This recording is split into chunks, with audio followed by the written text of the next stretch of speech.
तये देवाचार्यं नमाम्यहम् भक्तिभावसमापन्नं वन्दे श्रीवेदान्तिनं परम्। नमोऽस्तु रामाय सलक्ष्मणाय देव्यै च तस्यै जनकात्मजायै। नमोऽस्तु रुद्रेन्द्रयमानलेभ्यो नमोऽस्तु चन्द्रार्कमरुदगणेभ्यः। सीतानाथसमारम्भां श्रीरामानन्दार्यमध्यमाम् अस्मदाचार्यपर्यन्तां वन्दे श्रीगुरुपरम्पराम्।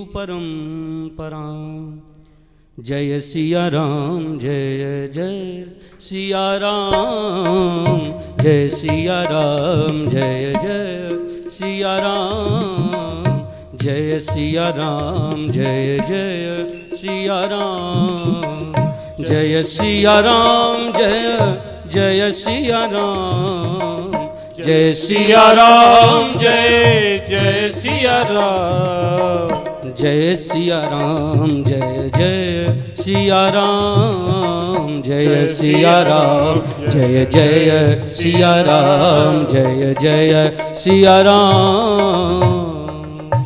श्री सीताराम जी महाराज की, श्री वृंदावन बिहारी लाल सरकार की, श्रीमद् भागवत महापुराण की, सद्गुरुदेव भगवान की, संत भगवान की, श्रीमद् व्यास जी महाराज की जय जय। श्री सीताराम, श्री राधे श्याम। समय का तो विलंब आज हो ही चुका है, थोड़ा अधिक है, और क्यों ना हो, क्योंकि ये जो भव सागर है ना, संत भगवान कहा करते हैं कि अगर भव सागर से पार जाना है तो भाव के सागर में डूब जाओ। तो यहाँ भाव से हो रहा है, और ज़्यादा क्या कहें, पूज्य व्यास श्री में अपने पूज्य गुरुदेव की पूर्णतः झलक प्रदर्शित होती है, दर्शन होता है, तो बहुत आनंद है। मैं कुछ कहूँ उससे पूर्व युगल विनोद कुंज सरकार के श्री चरणों में कोटिशः प्रणति निवेदित करते हुए परम पूज्य महाराज श्री आपका आदेश शिरोधार्य हैं, जिन्होंने मेरी वाणी को पवित्र करने के लिए थोड़ा समय प्रदान किया। पूज्य महाराजा श्री मंच में विराजमान समस्त चरणों के युगल पाद पद्मों में कोटि कोटि प्रणति निवेदित करके, व्यासपीठ को प्रणाम निवेदित करके बस मैं केवल इतना ही कहूँगा, अल्पाक्षरत्वे बहुअर्थ बोधकत्वम सूत्रत्वम। अल्प अक्षर में जो बहुत, बस छमिहई सज्जन मोर ढिठाई, मंदा कवि ऐसा प्रार्थी। तो बस मैं अभी बैठे बैठे जो महाराज जी, जो अभी थोड़ा मेरे मन में चिंतन हुआ, पूज्य श्री की जब वाणी सुनी कि अभी आपने कहा कि हम श्लोक नहीं, मैंने महाराज जी से निवेदन किया हम भागवत कथा। दास को तो लगता है श्रीमद् भागवत जी एक ऐसा सागर है, ऐसा समुद्र है, और इस समुद्र में ऐसे ऐसे इतने रत्न भरे पड़े हैं। बस अपने मन को आधार बना करके और गुरु कृपा रूपी मंदराचल पर्वत को मथानी बना करके, और जब महाराज उसमें मंथन होता है ना, तो भक्ति, ज्ञान, वैराग्य, प्रेमा भक्ति के जो कपिल भगवान ने आज संकेत किए व्यास जी, 30 प्रकार से अधिक भी बताए हैं। सूत जी अहेतुक्य और हेतु की 2 विधि बताई। ऐसे अनेक रत्न, और इन रत्नों में गुरु कृपा से जब मंथन होकर जिसको जो मिल जाए, उसी में महाराज कहना ही क्या है, सब कुछ मिल जाता है। तो बस मैं एक शब्द जो सबका आधार है हम सब जीवन का, श्री सूत जी महाराज ने कहा, जीव के कल्याण के लिए हम सब लोगों को धर्म पर चलना चाहिए, क्योंकि धर्मो रक्षति रक्षिता। सबका धर्म क्या है? तो सूत जी ने कहा, सवई पुनसाम परो धर्मो यतो भक्तिरधोक्षजे, यतो भक्ति ही अधोक्षजे। अर्थात भगवान की भक्ति, भगवान का एक नाम है अधोक्षज। अधोक्षज का एक सीधा अर्थ होता है कि जिनकी भक्ति करने के बाद फिर जीव कभी पतित नहीं होता, उसकी कभी अधोगति नहीं होती। तो हम सब चाहते हैं कि सबकी ऊर्ध्व गति हो, अधोगति ना हो। तो इसीलिए धर्म का धारण करो, धर्मम भजस्व सततम त्यज लोक धर्मान। भले हमको लोक धर्म को गौण करना पड़े, पीछे छोड़ना पड़े। मैं बहुत संकेत कर रहा हूं। लोक धर्मान क्या है? सर्वधर्मान परित्यज्य मामेकम शरणम ब्रज। जो भगवान ने अर्जुन से कहा, ये सर्वधर्मान लोक धर्मान, इनको छोड़ दो और मेरी भक्ति यही है धर्मम भजस्व।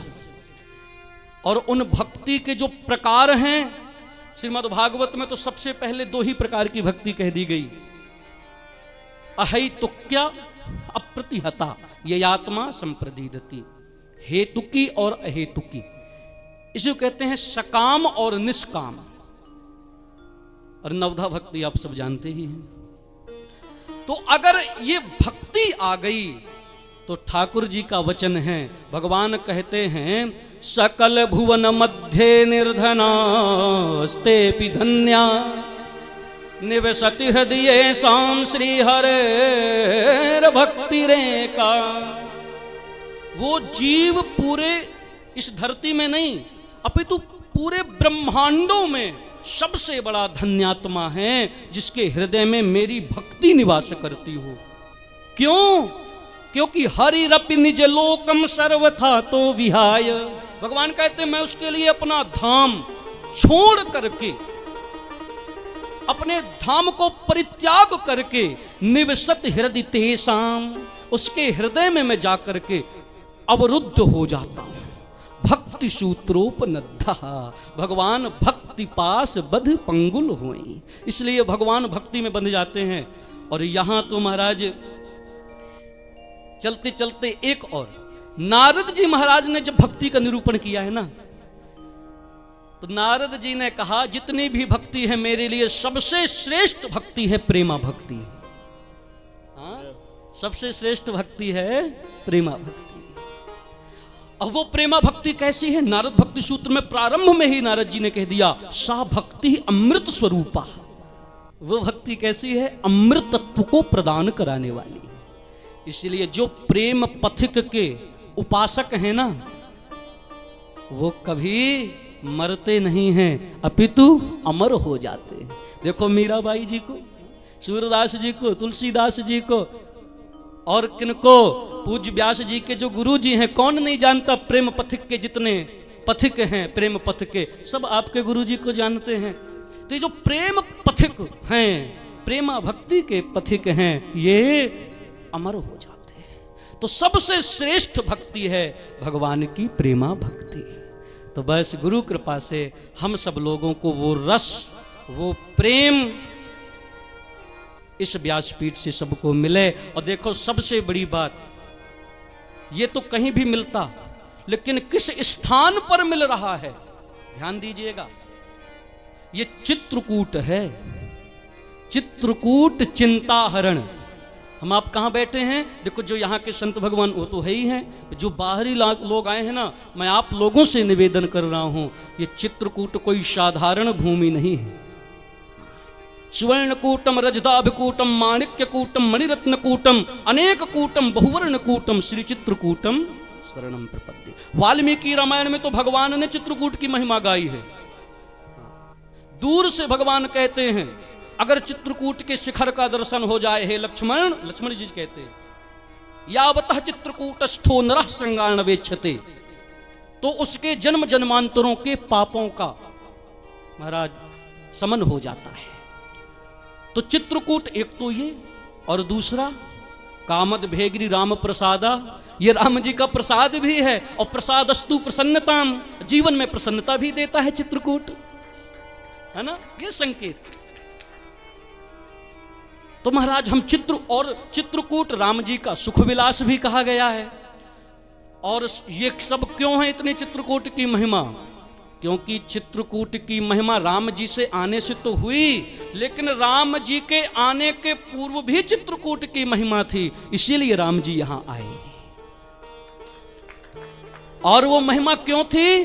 क्यों? क्योंकि यहाँ अत्रि महामुनि जी जैसे परम तपस्वी संत रहते थे और संतों से ही चित्रकूट की महिमा है। अर्थात यूं कह दो कि ऐसे चित्रकूट में संत विराजमान हैं जिनके कारण भगवान को अपना राजपाट सुख वैभव यह सब छोड़ करके और चित्रकूट में आना ही पड़ेगा। और श्रीमद् भागवत के अगर आज का जो प्रसंग चल रहा था, अगर मैं इसकी बात करूं तो परीक्षित जी ने भी जब सुखदेव जी आए हैं ना तो यही बात कही, ये शाम संस्मरणात् पुंसाम सद्यः शुद्ध्यन्ति वैग्रहा। आप जैसे संतों के तो केवल स्मरण करने से जो गृहस्थ होते हैं ना वो पवित्र हो जाते हैं। ध्यान दीजिएगा, केवल स्मरण करने से संतों की पावन पद रज ही जगती की भाग्य विधायिका है।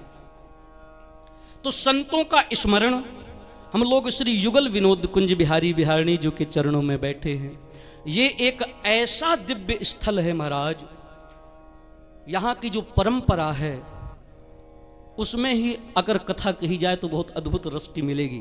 लेकिन बस केवल ये कह दूं, उसी परंपरा में इस समय हमारे जानकी कुंड की एक बहुत ही अद्भुत धरोहर है पूज्य महाराज श्री। और आपका जीवन, ये तो महाराज जो लोग जुड़े हैं व्यक्ति रूप से वो देखते हैं, इनकी दिनचर्या कितनी अद्भुत है। जो परमार्थ के कारणे साधुन धरा शरीर, ये जो बात कही गई है ना, इसका प्रत्यक्ष दर्शन होता है। और सबसे बड़ा परमार्थ है कि जगत के हित के लिए जगत के जीवों को धर्मार्थ से जोड़ दूं। सो महाराज जी सबको धर्म से जोड़ रहे हैं। जहां नित्य संत सेवा, नित्य अखंड संकीर्तन और गौ सेवा, यहाँ बहुत अच्छी गौ सेवा भी होती है महाराज, गौशाला भी है, वृक्ष सेवा बगिया भी है। तो ऐसे संतों के चरणों में बैठ करके ये जो सौभाग्य मिला है, ये सौभाग्य ही नहीं, ये परम सौभाग्य है।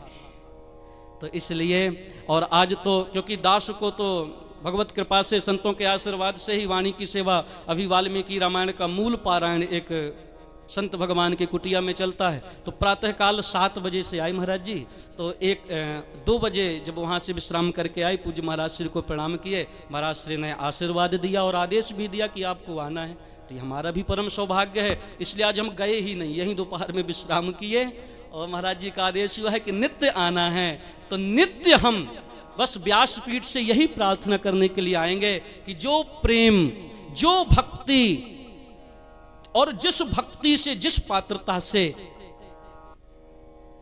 प्रभु रीझते हैं, वो प्रेम, वो भाव हम लोगों के हृदय में भी ठाकुर जी भर देवें। इसी कामना से हम सब लोगों को नित्य आना है। अब आइए आरती करेंगे और फिर सब लोग प्रसाद ले करके ही जाइएगा। हरे रामा राम राम सीता